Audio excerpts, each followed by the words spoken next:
মুঠোফোনে হত্যার হুমকি পেয়েছেন অভিনেত্রী রুকাইয়া জাহান চমক সহ দুই নির্মাতা অনন্য মামুন ও মাবরুর রশিদ বান্না।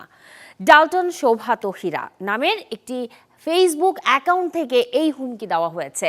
এর আগে ওসমান শরীফ হাদিকেও এই অ্যাকাউন্ট থেকেই হুমকি দেওয়া হয়েছিল।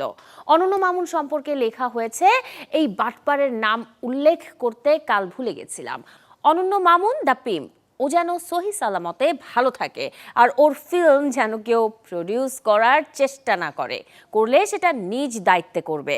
বান্না ও চমককে যেন কেউ কাজের জন্য না ডাকে জানিয়ে হুমকিদাতা লিখেছেন মাবরুর রশিদ বান্না ও রোকেয়া জাহান চমক। বঙ্গবন্ধুর ৩২ ভাঙার পর কুৎসিত উল্লাসকারী লাল বদর দুইজনকে যদি মিডিয়ায় কেউ কাজে ডাকার চেষ্টা করেন তাহলে সেটা নিজ দায়িত্বেই ডাকবেন। এই নব্য রাজাকারদের কাজে নেয়ার ফলে আপনাদের নিরাপত্তা বিঘ্নিত হলে সেটার দায়িত্বও কারো না। চমক ও বান্নার লোকেশন ট্র্যাক করা হচ্ছে জানিয়ে লিখেন, এই দুই লাল বদরের যাবতীয় এক্সেস ট্রেস করা হবে। নতুন এবং ফিরে আসা গ্রাহকদের জন্য নগদে চলছে ক্যাশব্যাক সহ প্রতিদিন হাজারো উপহার জেতার সুযোগ। হবে আশা আর ফেরা, সারপ্রাইজ সেরা।